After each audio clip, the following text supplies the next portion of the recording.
तो guys, this is Syed यावर हसन और आज हम बात करने वाले हैं जैनों के बारे में। कहां से आया इनके पास इतना पैसा? भयंकर स्ट्रॉन्ग कम्युनिटी, योगदान देने में सबसे आगे। और अगर किसी के धर्म से, कम्युनिटी से हमें कुछ सीखने को मिलता है, मैं हमेशा बोलता हूं सीखो, क्योंकि जब तक सीखोगे नहीं उनकी तरह बन नहीं पाओगे। अगर पॉपुलेशन की बात करी जाए तो पूरे हिंदुस्तान में सिर्फ 45 लाख हैं, यानी कि 0.4%। और उसमें से अगर बात करें महाराष्ट्र में सबसे ज्यादा पाए जाते हैं 14 लाख, राजस्थान में 6.2 लाख, गुजरात में 5.80 लाख, मध्य प्रदेश में 5.6, कर्नाटक में 4.4 लाख, उत्तर प्रदेश में 2.15 लाख और दिल्ली में 1.6 लाख। यानी कि 45 लाख जैनों ने हंगामा मचा के रख दिया है।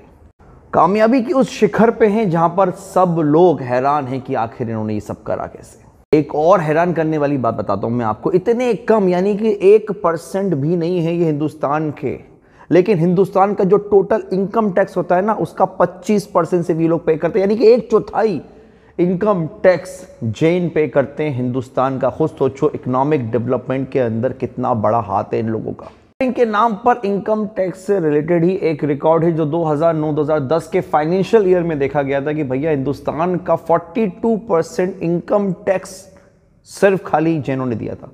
यानी पूरे 100% में से 42% तो सिर्फ जैनों ने दिया, बाकी अदर कम्युनिटी ने दिया। यानी कि 1% भी नहीं है ये लोग, 0.4% लोग। और उस टाइम तो और कम थे, 0.3 होंगे, और उन्होंने 42% टैक्स। कैसे?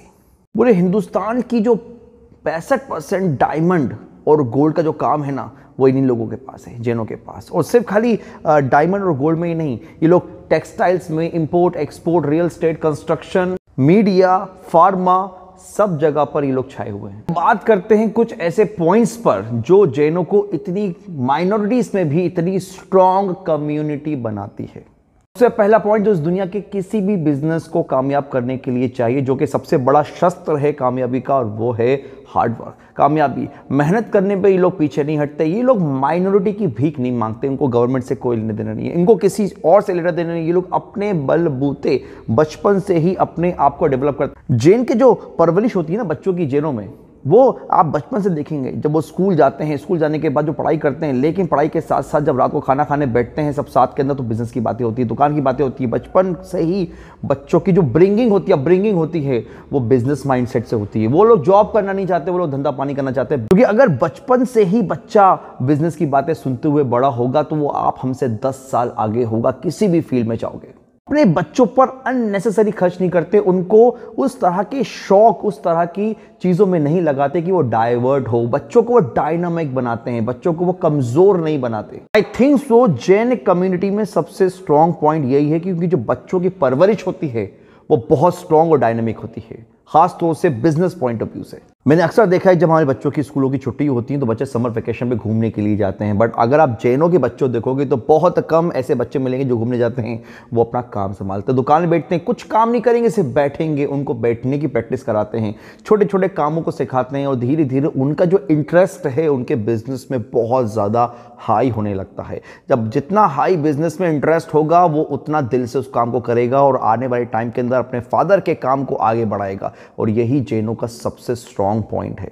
यार बचपन से ही बिजनेस का कीड़ा दिमाग में बिठा दोगे तो आने वाले टाइम के अंदर वो कीड़ा कुछ तो कमाल करेगा ना। और दिमाग में जो बिजनेस का कीड़ा अगर ढल जाता है ना, तो ये जिंदगी भर नहीं निकलता। दूसरा पॉइंट, एजुकेशन के अंदर इन लोगों का कोई दूसरा हाथ नहीं पकड़ सकता। एक बात समझिए, अगर ये लोग बिजनेस कराते हैं अपने बच्चों का, मतलब ये नहीं है कि एजुकेशन नहीं दे रहे। एजुकेशन तो भैया 94% लिटरेसी रेट है इनका इंडिया में। खुद सोचो किस कम्युनिटी में इतने पढ़े लिखे लोग होते हैं। इसलिए हिंदुस्तान के 50% चार्टेड अकाउंटेंट जैनी मिलेंगे आपको। एजुकेशन के अंदर घुस जाते हैं, लड़का हो या लड़की हो, आप धंधा पानी करते रहो लेकिन पढ़ाई के अंदर पीछे नहीं हटेंगे। एजुकेशन, हर बच्चे को एजुकेशन देना इनका प्राइमरी गोल है। सबसे अच्छी बात जैनों के अंदर ये रहती है कि वो लड़कों के साथ साथ लड़कियों को भी पढ़ाते हैं। ऐसा नहीं कि लड़की की शादी करनी है तो जल्दी शादी करेंगे छोड़ेंगे, नहीं, लड़कियों को भी काबिल बनाएंगे। 90% लिटरेसी रेट है जैन लड़कियों का। तीसरा पॉइंट मैं बताऊंगा कि जैनों का जो व्यवहार होता है, नेचर होता है, वो बड़ा ही हम्बल होता है। वो जब भी किसी से मिलते हैं बड़े प्यार से मिलते हैं, बड़े प्यार से बालते हैं। सबसे अच्छी बात है कि उनके दुकान पे, उनके धंधे में, बिजनेस में काम करने वाले लोगों को बड़ा प्यार देते हैं, उनको आगे बढ़ाने का सोचते हैं, उनकी तरक्की के लिए सोचते हैं। जब आप किसी की तरक्की के लिए सोचोगे तो वो कभी भी आपको छोड़ के नहीं जाएगा। और यही सबसे बड़ी स्ट्रेंथ है किसी भी जैन बिजनेस को। देख लेना, एक एम्प्लॉय 20 साल 30 साल वहीं पर ही काम करता है, उनको छोड़ के ही नहीं जाता। अगर आप इतना प्रेम दोगे, किसी को सैलरी दोगे, टाइम पर बोनस दोगे, उनको खुश रखोगे, उन एम्प्लॉयज को खुश रखोगे जो आपके बिजनेस को ग्रोथ दे रहे हैं, आपका बिजनेस हमेशा चलेगा, बढ़ते जाएगा। एक ब्रांच, 2 3 4। और जैनों की सबसे बड़ी स्ट्रेंथ यही है कि वो अपने एम्प्लॉयज को खुश रखते हैं और उनके एम्प्लॉयज कभी उनको छोड़ के नहीं जाते। चौथा पॉइंट जो मैं आपको बताने वाला हूं हमारी फिटनेस से रिलेटेड है, जो बड़ा ही मुझे जैनों के अंदर पसंद आता है। और वो ये है कि जो डाइट की प्रैक्टिस आज हम लोग आपको नेट पर अब सुनने को देखने को मिलता है कि डाइट कर लो, रात को 8 बजे से पहले खाना खा लो, शाकाहारी भोजन करो, प्योर वेज खाना खाओ, सब्जियां खाओ, ये सब जैन न जाने कितने सालों से प्रैक्टिस करते हुए आ रहे हैं।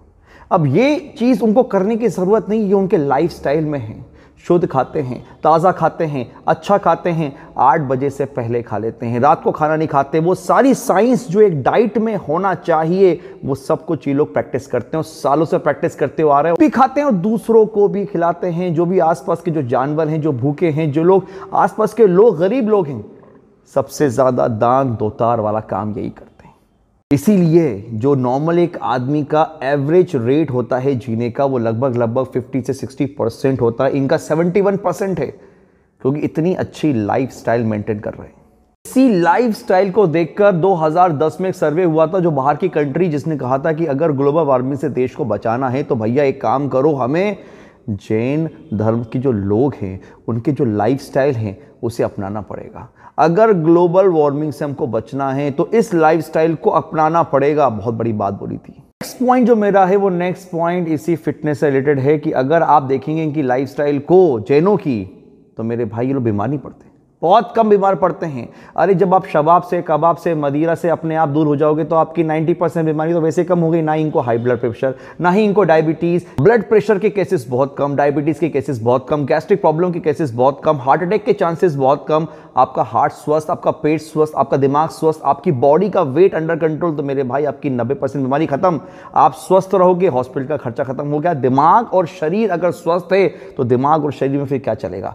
फिर धंधा चलेगा, फिर बिजनेस चलेगा, फिर आइडियाज चलेंगे, फिर पता चलेगा कि किस तरीके से काम करा जाता है, किस तरीके से पैसा कमाया जाता है। एक बात समझो, इस दुनिया में सबसे बड़ी प्रॉब्लम क्या है? हम आधे से ज्यादा बीमार पड़े रहते हैं। हमारा पेट में गैस हो रही है, दिमाग, सर दर्द, ये सब चीजें क्यों आती है? हमारे लाइफस्टाइल से आती है। मैं हमेशा से बोलता हुआ हूं, आपका लाइफस्टाइल अगर अच्छा है तो आप अपनी किसी भी चीज पे फोकस कर पाएंगे, चाहे वो जिम हो, चाहे वो बिजनेस हो, चाहे वो पढ़ाई हो। और ये लोग इस मामले में बहुत आगे हैं। इतना अच्छा साफ सुथरा खाते हैं कि बीमारियां होती ही नहीं है, और होती भी हैं तो जल्दी ठीक हो जाती है, क्योंकि इम्यून इनका इतना स्ट्रांग होता है। इसलिए ये लोग ज्यादातर वक्त अपनी शॉप पे, पढ़ाई में, बिजनेस में बिताते हैं, घर में रेस्ट नहीं करते। लोग बोलोगे मेरे दोस्त तो जैन हैं, वो तो पीते, तो मेरे भाई हर धर्म में हर तरह के लोग थोड़े बहुत तो निकल आते हैं। लेकिन आप अगर मेजोरिटी में बात करेंगे, जो कि मैं यहाँ पर कर रहा हूँ जैन कम्युनिटी की, तो ये लोग पार्टीज में जाना, क्लबिंग करना, नाइट आउट करना, आप देखेंगे कि फिल्म इंडस्ट्री में भी जैन बहुत कम होते हैं। ये लोग इन सबसे दूर होते हैं। इनका काम है कि बचपन से जो धंधा में सिखाया गया उसको आगे कैसे बढ़ाएं, बस उसी में ही लगे रहते हैं। बहुत ही साफ सुथरा काम, दिल से स्वस्थ, दिमाग से क्लियर और शरीर से एक्टिव, बस कामयाबी का सबसे बड़ा सूत्र यही है। इसके बाद अगर मैं आपको एक पॉइंट बताऊं तो बहुत स्पिरिचुअल होते हैं, बहुत रिलीजियस होते हैं, अपने धर्म के प्रति बहुत पवित्र होते हैं। मेडिटेशन, स्पिरिचुअलिटी, ये सब चीज़ें करने से आपका दिमाग, आपका शरीर पवित्र रहता है। जब पवित्र होगा, दिमाग बहुत ज़्यादा अलर्ट होगा इन सब चीज़ों से, तो जो डाइवर्जन, जो डाइवर्ट वाली करने वाली चीज़ें आती हैं ना, वो आपको हिट नहीं करेंगी। और इनके त्यौहार देखो, पूरे साल में सिर्फ 3 बार इनका त्यौहार आता है, और इसमें से एक त्यौहार तो ऐसा होता है जिसमें से भी माफ़ी मांगते हैं। मेरे भाई खुद सोचो, दुनिया में ऐसा कोई धर्म, कोई ऐसा त्यौहार है जिसमें माफ़ी मांगी जाती है? दिल से माफ़ी मांगते हैं, अपने बड़ों से, छोटे छोटे से बड़े, हर इंसान एक दूसरे से माफ़ी मांगता है, मुझे माफ़ कर दो, मुझे माफ़ कर दो। दिल में जो मैल होता है, दुश्मनी होती है, कोई भी मन मुटाव होता है, वो वहीं का वहीं ख़त्म हो जाता है। इसलिए इन लोगों के बीच में इतनी लड़ाइयाँ नहीं होती, विवाद नहीं होते। जैनों में विवाद नहीं होते, बिजनेस के बीच में इंटरेक्ट नहीं करते, दूसरे को इंटरफेयर नहीं करते, अपना काम करते हैं, उनको काम करने देते हैं। और एक बात जो सबसे अच्छी मुझे इन लोगों में लगती है और वो ये है कि किसी भी इंसान जो इनके समाज का होता है, कम्युनिटी का होता है, भीख नहीं मांगने देते। अगर देखता है कोई परेशान हाल है तो उसको मदद करते हैं, काम दे देंगे, पैसा दे देंगे, कुछ भी कर देंगे, कोई नया काम स्टार्ट करवा देंगे, लेकिन भीख नहीं मांगने देंगे। जैनों के अंदर सबसे अच्छी बात है कोई भीख नहीं मांगता। सबसे अच्छी बात यह है कि धर्म दान में भी सबसे ज़्यादा रहते हैं। मैं धर्म दान उस तरह की बात नहीं कर रहा हूँ कि मंदिर में जाएंगे, चढ़ावा करके आ जाएंगे और उस चढ़ावे का क्या हो रहा है आपको कुछ नहीं पता। नहीं, अपने हाथों से देंगे, बच्चों को पढ़ा देंगे, बच्चों की शादियां करवा देंगे। अगर उनको लगता है कि इसकी मदद करी जा सकती है और सक्षम है तो उसकी मदद करेंगे। सबसे ज़्यादा आगे रहते हैं दान दत्तार के अंदर। हम कामयाबी के लिए शॉर्टकट ढूंढते हैं। हम देखते हैं कि फटाफट रातों रात कामयाब कैसे हो। देखिए, कामयाबी जो होती है ना, वो किसी शॉर्टकट से, किसी काम को करने से या सोचने से नहीं आती। कामयाबी आती है प्रैक्टिस से। ये प्रैक्टिस किस चीज़ की बात कर रहा हूँ? प्रैक्टिस का मैं मतलब ये नहीं कि सुबह शाम तक आप 24 घंटे काम करते रहो। नहीं, आपकी कुछ एथिक्स होने चाहिए, आपकी कुछ प्रिंसिपल्स होने चाहिए और ये प्रिंसिपल्स आपको आपके काम से आते। दुनिया में ऐसा कोई काम नहीं है जिसमें पैसा नहीं कमाया जा सकता। बस आपको प्रैक्टिस करनी है, अपने एथिक्स पे रहना है और बिल्कुल खाली मन, शांत स्वभाव के साथ उस काम को करना। तो एक छोटी सी वीडियो थी ये उन लोगों पर जिन लोगों से हमें सीखना चाहिए। मैं आप लोगों से भी रिक्वेस्ट करूंगा कि आप भी हर धर्म में से कुछ ना कुछ सीखें। क्योंकि अगर आप किसी भी लोग के कामयाबी को देखेंगे तो लोगों की कामयाबी को मत देखो, आप उनकी प्रोसेस देखो। किसी के कामयाब होने से आपको कुछ नहीं मिलेगा। आप देखोगे कि वो लोग कामयाब क्यों हो रहे हैं, वजह आपको पता होना चाहिए। तो उसको ऑब्जर्व करो और ख़ास तौर से उन लोगों को जो लोग कामयाबी के शिखर में बैठते हैं। क्योंकि कामयाबी देखने से, सोचने से, समझने से नहीं आती। कामयाबी आती है ऑब्जर्वेशन से, लर्निंग से। आज की वीडियो में इतना ही। मिलते हैं नेक्स्ट वीडियो में। आप लोग कामयाब रहें, मेरी आपसे शुभकामनाएं हैं। अपने काम पे ध्यान दें और अपने काम को अच्छे से प्रैक्टिस करते रहें। Thank you so much. See you, take care.